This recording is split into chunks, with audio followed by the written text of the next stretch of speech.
नमस्कार प्यारे साथियों, आप सभी का बहुत बहुत स्वागत है हमारे चैनल पर। सभी को मेरी तरफ से सुप्रभात, गुड मॉर्निंग।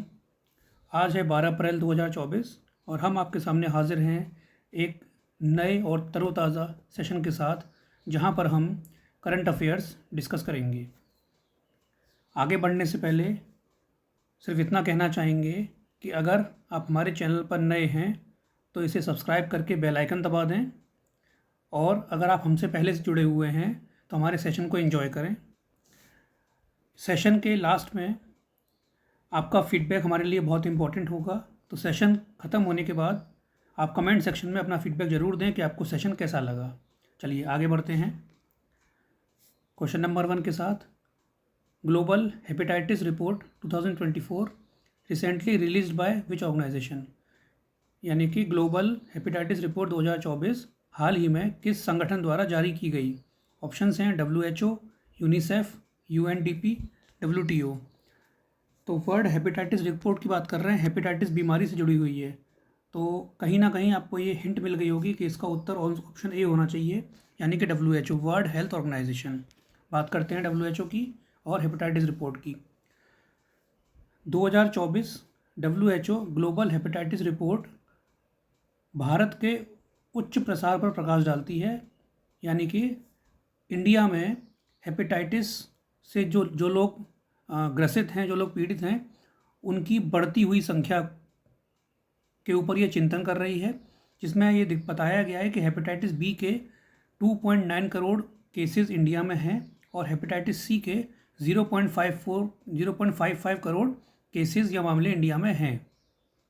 और ये जो रिपोर्ट है, जो वर्ल्ड हेपेटाइटिस रिपोर्ट 2024 आई है, ये शिखर सम्मेलन के दौरान WHO के द्वारा जारी की गई है और WHO का लक्ष्य है 2030 तक हेपेटाइटिस को पूरी तरह से ख़त्म कर देना।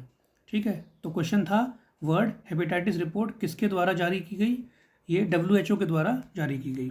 अगला प्रश्न, Peter Higgs who recently passed away received a Nobel prize for which research. Peter Higgs, जिनका हाल ही में निधन हो गया, वह किस शोध के लिए नोबेल पुरस्कार मिला था उनको। ऑप्शंस हैं quantum mechanics, discovery of radio activity, discovery of the elements of radium and polonium, discovery of God particle. तो इस प्रश्न का सही उत्तर होगा option D, discovery of God particle.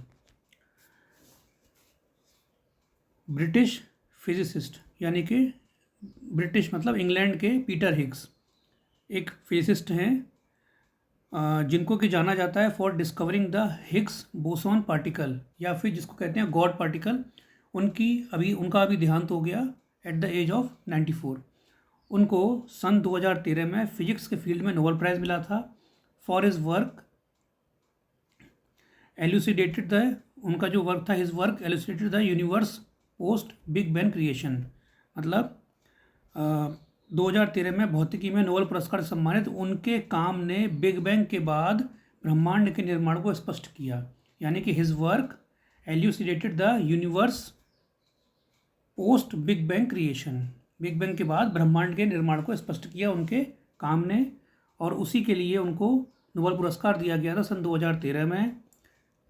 कौन से फिजिसिस्ट की बात हो रही है? पीटर हिग्स की। कौन सा पार्टिकल था? हिग्स बोसॉन पार्टिकल या गॉड पार्टिकल। आगे बढ़ते हैं। C dome air defence system recently seen in news is developed by which country. C dome वायु रक्षा प्रणाली जो हाल ही में समाचारों में देखी गई, किस देश द्वारा विकसित की गई है। विकल्प आपके सामने है, इजराइल, रशिया, चाइना या इंडिया। सही उत्तर होगा इसका ऑप्शन ए, इजराइल। इजराइल ने पहली बार अपनी जहाज पर स्थापित रक्षा प्रणाली सी डोम तैनात की है। सी डोम आयरन डोम का एक नौसैनिक अनुकूलन रॉकेट और मिसाइल खतरों से बचाता है, यानी कि इजराइल ने डिप्लॉय किया है शिप माउंटेड डिफेंस सिस्टम। कौन सा? Sea dome. पहली बार, फर्स्ट टाइम उसने डिप्लॉय किया है ship mounted defence system. Sea dome a naval adaption of the iron dome protects against, किसके अगेंस्ट बचाता है? रॉकेट एंड मिसाइल थ्रेट से बचाएगा। ठीक है, next question. How many startups will be selected to pitch during the matchmaking event between EU and Indian startups, यानी कि यूरोपीय संघ और भारतीय स्टार्टअप्स के बीच मैच मेकिंग इवेंट के दौरान पिच करने के लिए कितने स्टार्टअप का चयन किया गया है। मतलब जो ये मैच मेकिंग इवेंट होगा, यहाँ पर जो भी अपना हुनर है, जो प्रोडक्शन है या जो इन्वेंशन है, उसको सबके सामने पेश करने के लिए कितने स्टार्टअप्स को सेलेक्ट किया गया है। ऑप्शंस हैं 3, 6, 9 या 12। सही उत्तर इसका होगा ऑप्शन डी, 12। सही उत्तर क्या होगा? Option D, 12। 12 startups, 6 from each reason, यानी कि 6 इंडिया से और 6 यूरोपीय संघ से will be selected to pitch their innovations during the matchmaking event, providing an opportunity for collaboration and partnership. यानी कि प्रत्येक क्षेत्र से 6, कुल मिलाकर 12 स्टार्टअप को मैच मेकिंग इवेंट के दौरान अपने नवाचारों को पेश करने के लिए चुना जाएगा, जो सहयोग और साझेदारी का अवसर प्रदान करेगा। अगला question, what is the primary objective of the start programme initiated by ISRO? ISRO द्वारा शुरू किए गए स्टार्ट कार्यक्रम का प्राथमिक उद्देश्य क्या है? ऑप्शन हैं to explore deep space, to conduct space tourism, to provide introductory level online training, to establish human colonies on Mars. सही उत्तर होगा option C, to provide introductory level online training. The start programme offers an introductory level online training program aimed at nurturing aspiring scientists and engineers in various areas of space science research। यानी कि start कार्यक्रम क्या है? एक परिचयात्मक स्तर पर online प्रशिक्षण मंच प्रदान करता है, जिसका उद्देश्य अंतरिक्ष विज्ञान अनुसंधान के विभिन्न क्षेत्रों में इच्छुक वैज्ञानिकों और इंजीनियरों को बढ़ावा देना है। यानी कि जो स्टार्ट प्रोग्राम है उसका काम क्या है? It offers an introductory level online training platform aimed at nurturing aspiring scientist and engineers in various areas of space science research. अगला प्रश्न, where is Sittwe port located? Sittwe बंदरगाह कहाँ स्थित है? ऑप्शन हैं श्रीलंका, मॉरिशियस, बांग्लादेश, म्यांमार। सही उत्तर होगा ऑप्शन डी, म्यांमार। दरअसल हुआ क्या है कि एक पोर्ट है चाबहार पोर्ट। तो चाबहार पोर्ट इंडिया में नहीं है, इंडिया से बाहर है, लेकिन उसके जो ऑपरेशंस हैं वो पूरी तरह से इंडिया कंट्रोल करता है। तो अभी फ़िलहाल क्या हुआ है कि म्यांमार में एक पोर्ट है सितवे पोर्ट, उसके ऑपरेशंस भी इंडिया के अंडर में ही अब आ गए हैं फुल्ली। तो जो बात की जा रही है सितवे पोर्ट की, वो कहाँ पर है? म्यांमार में है। ठीक है, तो चाबहार के बाद भारत को म्यांमार में दूसरे विदेशी बंदरगाह सितवे को संचालित करने का अधिकार मिल गया है। विदेश मंत्रालय ने कालाधन नदी पर स्थित पूरे बंदरगाह के संचालन को संभालने के लिए इंडिया पोर्ट्स ग्लोबल के एक प्रस्ताव को मंजूरी दे दी है। यानी कि after Chabahar, India has gained the rights to operate a second overseas port that is Sittwe in Myanmar. The ministry of external affairs has approved a proposal for India ports global IPGL to take over the operations of the entire port located on the कालाधन river. ठीक है, तो आपसे question ये भी पूछा जा सकता है कि सितवे जो पोर्ट है वो किस नदी पर स्थित है, सितवे पोर्ट किस कंट्री में है, और सितवे पोर्ट से पहले इंडिया के बाहर के कितने पोर्ट्स थे जो इंडिया ऑपरेट करती थी। तो इसका आंसर है 1। सितवे पोर्ट किस नदी पर है? कालाधन नदी पर है। सितवे पोर्ट किस कंट्री में है? म्यांमार में है। अगला प्रश्न, the 70-year-old building of the Uttar Pradesh public service commission UPPSC which once served as its officers training centre has now been transformed into a unique museum. The museum has been named as. Question है, UPPSC की 70 साल पुरानी इमारत जो कभी अपने अधिकारियों के प्रशिक्षण केंद्र के रूप में काम करती थी, अब एक अद्वितीय संग्रहालय में तब्दील हो गई है। संग्रहालय का नाम क्या रखा गया है? ऑप्शंस आपके सामने हैं, सुंदरम, कल्पवृक्ष, देशांतर, भारत दर्शन।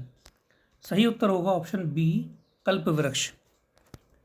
The 70-year-old building of the UPPSC which once served as its officers training center has now been transformed into a unique museum और म्यूज़ियम का नाम क्या है? कल्पवृक्ष। और इस म्यूज़ियम में उत्तर प्रदेश से संबंधित दुर्लभ पुरातात्विक और ऐतिहासिक कलाकृतियाँ हैं, जिनमें राज्य की सिविल सेवाओं की कलाकृतियाँ भी शामिल हैं। तो ये क्वेश्चन इम्पॉर्टेंट है कि जो यूपीपीएससी की 70 ईयर ओल्ड बिल्डिंग थी, जो कि कभी किसी ज़माने में ऑफिसर्स के लिए ट्रेनिंग सेंटर हुआ करती थी, उसको एक म्यूज़ियम बना दिया गया है, म्यूज़ियम में ट्रांसफॉर्म कर दिया गया है और उस म्यूज़ियम का नाम क्या रखा गया है? कल्पवृक्ष। अगला प्रश्न, who has been appointed as chairman and managing director CMD of SJVN limited? SJVN limited के अध्यक्ष और प्रबंध निदेशक CMD के रूप में किसे नियुक्त किया गया है? ऑप्शंस हैं सुशील शर्मा, मनोज पांडा, हरेंद्र सिंह, श्रीनिवास पलिया। सही उत्तर option A, Sushil Sharma. Sushil Sharma has been appointed as CMD of SJVN limited by the public enterprises selection board. और अभी फ़िलहाल की बात कर रहे हैं, करेंटली ही serving as director projects at SJVN limited, जो कि पहले सतलज जल विद्युत निगम के नाम से जाना जाता था। ठीक है, तो SJVN लिमिटेड के नए CMD कौन बने हैं? सुशील शर्मा। अगला प्रश्न आपके सामने, नेशनल सेफ मदरहुड डे यानी कि राष्ट्रीय सुरक्षित मातृत्व दिवस is celebrated every year on, हर वर्ष कब मनाया जाता है? ऑप्शन हैं 10 अप्रैल, 11 अप्रैल, 9 अप्रैल, 12 अप्रैल। सही उत्तर होगा ऑप्शन बी, 11 अप्रैल। National safe motherhood day is celebrated on 11 April. This day, अब इसका उद्देश्य क्या है? इस दिन को मनाने का उद्देश्य क्या है? This day is observe to educate the masses about the challenges faced by new mothers and to spread awareness around safe pregnancy and postpartum support। यानी कि सामने आने वाली चुनौतियों के बारे में जनता को शिक्षित करना और सुरक्षित गर्भावस्था और प्रसवोत्तर सहायता के बारे में जागरूकता फैलाने के लिए इसे मनाया जाता है। और फर्स्ट टाइम इसको मनाया गया था 2003 में। और 11 अप्रैल को ये दिन जो है 11 अप्रैल का, इस दिन ही कस्तूरबा गांधी का जन्म दिवस है। तो उसी को एक तरह से आप कह सकते हैं कि कस्तूरबा गांधी जी का जन्मदिन जिस दिन है, उसी दिन को नेशनल सेफ मदरहुड डे के रूप में हम लोग सेलिब्रेट कर रहे हैं सिंस 2003 से। अगला प्रश्न, who has been appointed as the coach of the senior women's national hockey team? सीनियर महिला राष्ट्रीय हॉकी टीम का कोच किसे नियुक्त किया गया है? ऑप्शंस आपके सामने हैं बलबीर सिंह, अर्जुन सिंह, धनराज पिल्लई, हरेंद्र सिंह। इसका सही उत्तर होगा option D, Harendra Singh. Harendra Singh has been elected या appointed as national women's hockey coach. और हरेंद्र सिंह के बारे में जानते हैं, ये कौन है? He is a former Indian hockey player और इनको द्रोणाचार्य अवार्ड भी मिल चुका है। और इनको as a senior national women's hockey team के हेड कोच के रूप में हॉकी इंडिया ने अपॉइंट किया है। और he will be appointed coach until 2028 Los Angeles Olympics.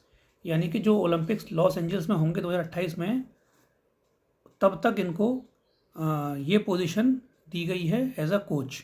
ठीक है, यहाँ पे हमारा आज का करंट अफेयर्स 12 अप्रैल का समाप्त हो रहा है। सेशन आपने एंजॉय किया होगा। हमने भी पूरी कोशिश की है कि आपको चुनिंदा अच्छे से अच्छे क्वेश्चंस यहाँ पर ला के दें और बेटर एक्सप्लेनेशन के साथ में।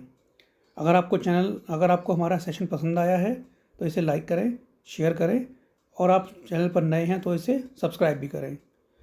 बस हम यही कहेंगे कि हम दिन प्रतिदिन आपके लिए ऐसे और इससे और भी अच्छे सेशंस लाते रहेंगे। आप एंजॉय करते रहिए, पढ़ाई करते रहिए, आगे बढ़ते रहिए, और आज का दिन आपका शुभ हो। धन्यवाद। Thank you for watching.